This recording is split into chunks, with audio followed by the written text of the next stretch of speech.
Hello and welcome to another Coaching Excellence webinar. I'm Corey from Athlete Era, and during today's webinar, we're going to focus on coaching support strategies for youth football clubs and associations.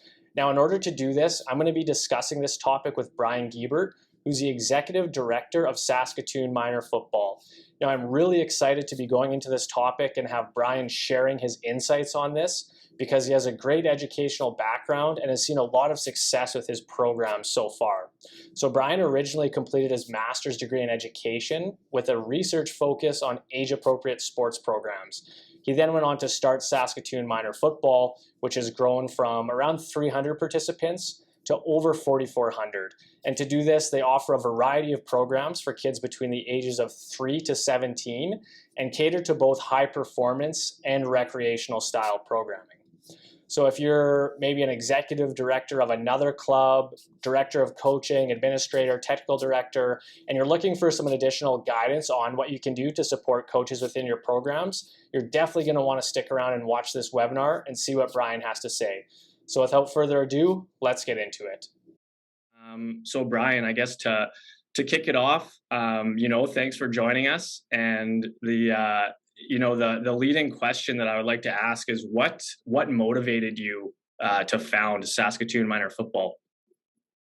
I guess the biggest thing is we had those 300 kids playing touch football at the time, and was to create like a central hub for football for minor kids under the age of 18 here in the city, where they could access tackle programs, flag programs, touch programs, and a variety of programs that best suited their needs. So that was just to be that easy point of access, that we could create a pathway of excellence to make the experience for the kids the best possible, so that they could, I guess our tagline is from the playground to the pros, it starts here. And quite frankly, just speaking towards that pathway of excellence and allowing accessibility to our members, so that they could join a variety of programs and then proceed through those programs to have opportunities to play either recreationally as adults when they get older, or to pursue post-secondary opportunities and maybe even professional opportunities.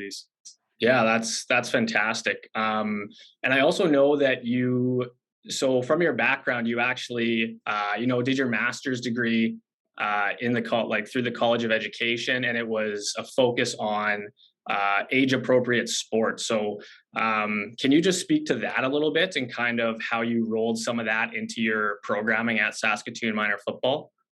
Yeah, for sure. I guess one of our focuses through Saskatoon Minor Football, and it's the focus of most successful sport programs is putting the player first, having a player-centered mentality. And so when I did my master's research, I looked at what was developmentally appropriate across a variety of sports, and then I looked specifically at our sport and football and said, what are we doing? What adaptations are we making to make the game again more accessible, more successful, and really develop the skill sets that players need to be successful as they proceed through, to levels. We're a late developing sport. So as they mature, do they have the skill sets needed to be successful at higher and higher levels? So I looked specifically more at tackle football and looked at reducing the number of players on the field. So we do some 6-a-side programming here with SMF, where we play 6-on-6 tackle football. We teach a variety of positions. We teach skill generalization so that kids can learn a variety of skill sets that are specific to the game of football, but not necessarily specific to a position when they're pre-puberty.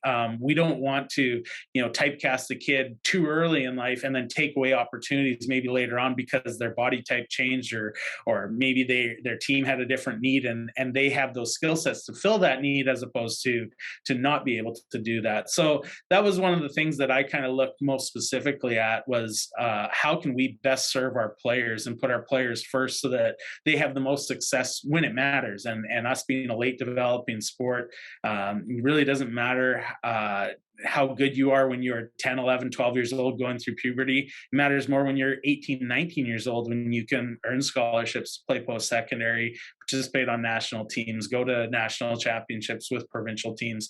Those are the things that we kind of put focused and looked holistically at the game itself. That's awesome. That's a great background, and I know that's amazing to see somebody that's kind of taken that sound philosophy when it comes to age appropriate sport and participant centered model of development, and see how you've implemented that program in a community, and it's been so positively received. As shown by your growth numbers. So touching on that piece a little bit, going from 300 participants in a program to over 4,000, that's an exceptional amount of growth. I can't imagine that was easy. So can you maybe speak to just one or two of the challenges that you've really faced in going through that process? Yeah, no, for sure. Like, so growth is our number one indicator for success as an organization. We try to get as many people through the door, give them a great experience of football as possible, but it doesn't come without its pains, that's for sure, especially when we grew exponentially like we had. Focusing on the capacities that we need to support that kind of demand for sport is, do we have enough field space? Do we have enough coaches? Do we have enough officials? And then how do we provide the highest quality experience for our participants in those capacities? So what is the quality of our field space? How can we provide a better game day experience at the field? Whether that's with having the field set up and really really exciting atmosphere that we can create for the kids. Obviously safety comes first. Is the playing surface safe? Is it something that these kids are going to accelerate on in terms of their own skill development? And then coaches, how are we, do we have enough coaches? For one, is the biggest challenge every year. And then how are we equipping our coaches, especially those that we maybe coerced into coaching? Little Johnny's not going to have a football team if mom or dad don't step up. How are we supporting them with the resources that they need so that they can provide a really quality experience regardless of their experience in the sport? And the same thing goes for our officials. Do we have enough officials?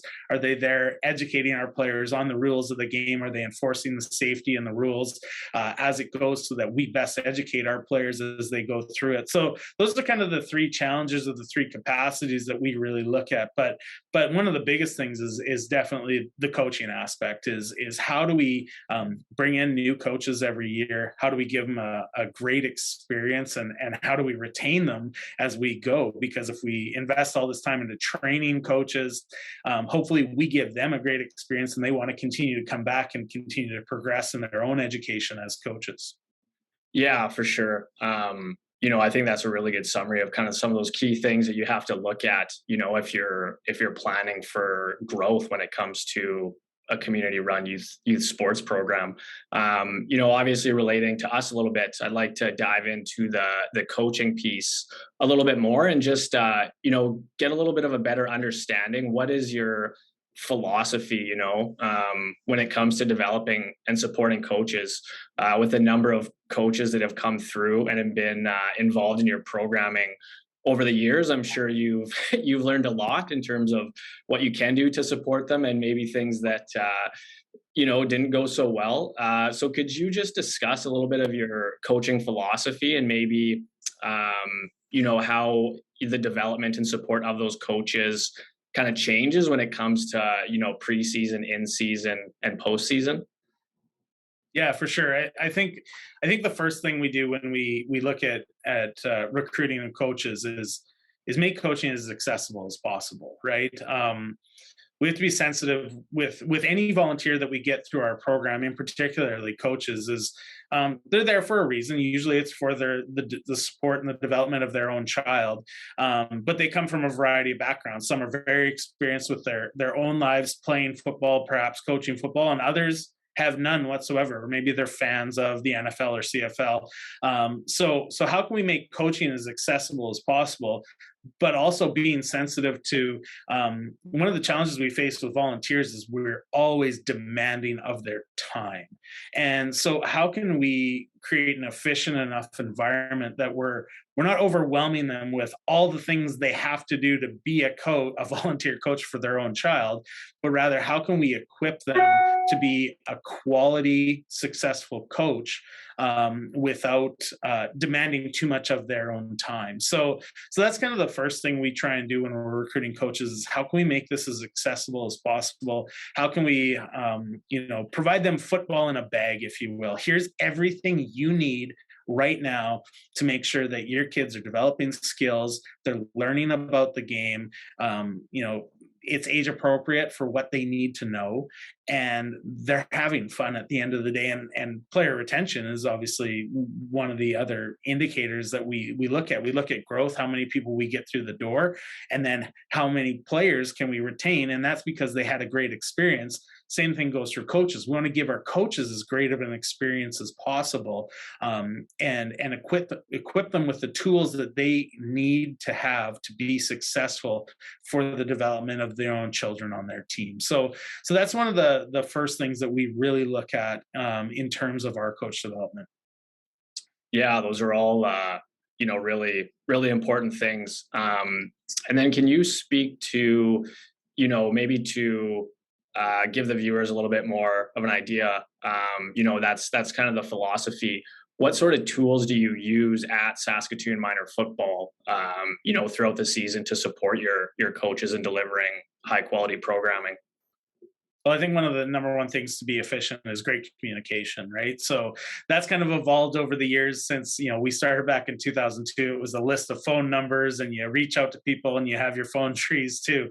Now we're using everything obviously digitally and using technology to our best advantage, and being able to communicate really clearly with our coaches, whether that be through email or through our apps. The Football Canada mobile app is one that we certainly use, and then be able to allow them to consume the information they need, not all of the information all at once. That's one of the other things, is give them what they need for the time that they need it. So whether that's certain drills and skills, certain practice plans that would best serve them for, specific to their age group and level that they're coaching.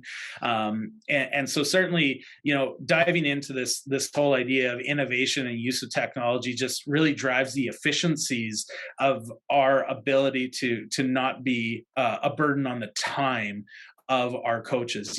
Back when we first started, it was weekend-long coaching seminars where we would shove as much information down their throats at the start of the year, kind of pat them on the back on the way out the door and say, well, hope you have a good season, because we weren't able to necessarily support them ongoing throughout the season unless they called us or set up a meeting for us to come out to their practice. Whereas now we can say, hey coach, try this drill, and we can push that through the app or send emails that are motivating and supporting them and encouraging them to enhance their practices or try some new things. And so those are one of the things we do. And then the other thing is we actually have our coaches on a regular basis participate in collaborative practices, so they learn from each other, because no matter whether they're really experienced coaches or not, we all have unique ways of delivering drills or unique things we do with our own players in practice. And when you get to watch another coach a specific drill, you'll draw on that. I mean, coaching is all about plagiarism. You see something you like and you just copy it and make it your own.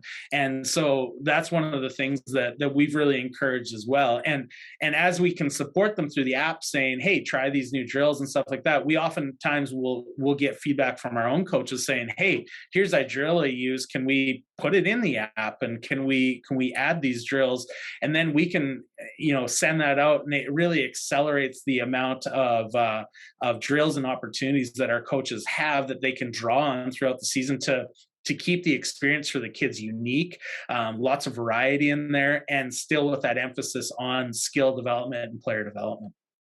Yeah, that's awesome. A lot of really insightful strategies there, and the collaborative practices. I love that idea of having a couple coaches, at the same field and being able to learn from each other. And then I know having two teams there, maybe it's still a practice, but at the end of the day, the last 20 minutes you can still have a fun scrimmage with the other team that's at the field. And I know for flag programs, especially, that's still just as fun for the kids, even if they're playing against somebody else. You don't necessarily need, all the officials and everybody there for it to be a great experience. So I think that's an amazing concept.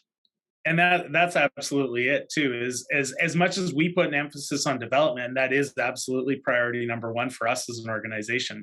Competition is a part of development. And the cool thing about the collaborative practices is you can compete in one-on-ones. You can compete in these individual drills where actually more balls are being caught, more balls are being thrown, more participation is actually happening than it actually happens in a real game.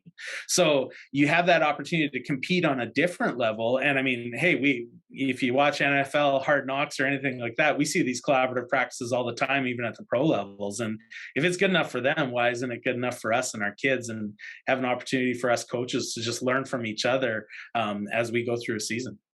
Yeah, absolutely. That's amazing. One other area I know in talking to you, one thing you've done at Saskatoon Minor Football that's quite unique is you've actually put some curriculum in place when it comes to your various programs. So kind of like laying out something that everybody has to follow in terms of some ideas of how they could progress their kids week to week when it comes to skill development.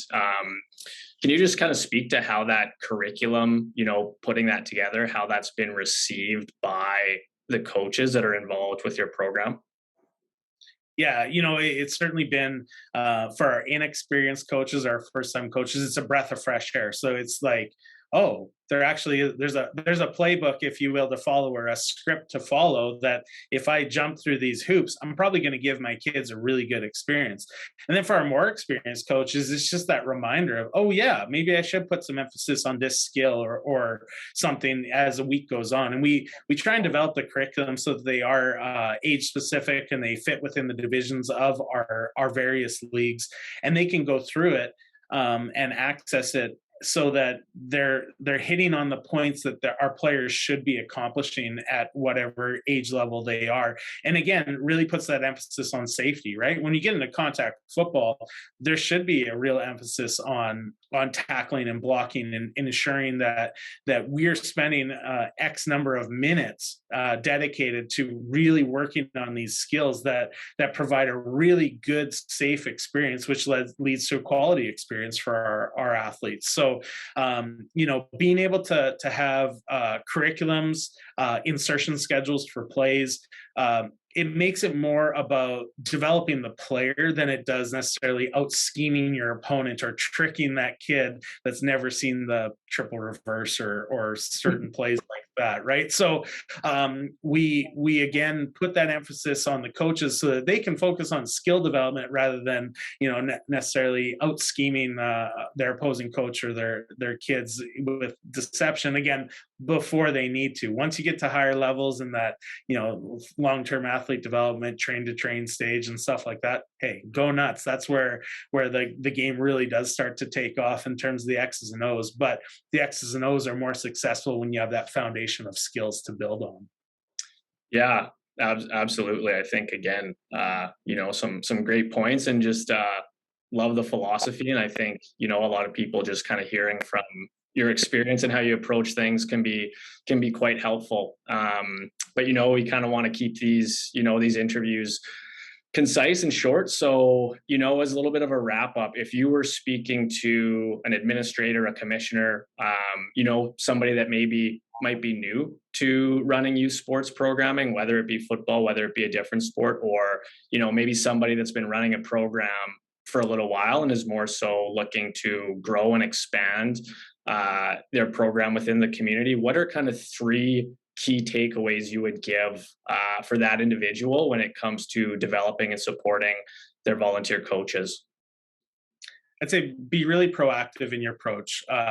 Be as accessible as possible. And that means as an administrator, as a league coordinator, the people that are running the show and have the vision for how it should play out, make sure you communicate that vision. Make sure you support your coaches with the resources they need, whether that be through curriculum, whether that be through playbooks, whether that be through actual dedicated practice plans that can be delivered through the Football Canada mobile app, and make it as easy as possible. So make it easy for your coaches to say, yeah, I can volunteer, I can do this regardless of their experience, because they know that they're going to have the league behind them, supporting them with resources to start the season and then support them in the season. So follow up with your coaches, find out what it is they need, and communicate as well as you can with them. So be great communicators, and make sure that you adapt as you go. I mean, a great plan is always best executed when you're adapting for success. So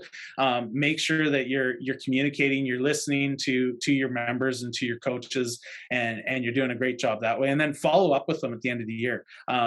I guess throughout the year, make sure that they have a great experience, and then follow up with them at the end of the year and encourage them to come back and encourage them to continue their coaching development. Because at the end of the day, when you surround yourself with great people and their passion, and you develop a passion for the game and the sport, they're going to want to come back. And when they start to get that passion ignited, the coach development happens on its own, right? But it's a matter of getting them through the door, offering them that great first experience, and really make a great first impression on them. And then it makes your life easier at the end of the day, because you don't have to recruit as many coaches, because you're retaining the coaches that you have developed, and they're now pursuing their own coach development, so that they can pursue the game at higher levels and offer a better experience for their kids. So be player centered in your focus, and if you ask yourself the question, why am I doing this, and it's to provide a great experience for the kids that are coming into your league, you're also going to provide a great experience for your coaches as well. Absolutely. Thank you very much for wrapping that up. And I know I think you've provided a lot of very insightful information that I think will be very helpful, for those looking to run youth sports programs in their community. So, we thank you so much for joining us here today. Everyone watching this, if you subscribe to our YouTube channel, we're going to be continuing to come out with interviews and, cover a variety of topics. So, we hope you found this helpful, and look forward to having you join us next time. So Brian, thank you very much. And, I wish your programs all the success this spring and going into the future. Thank you very much.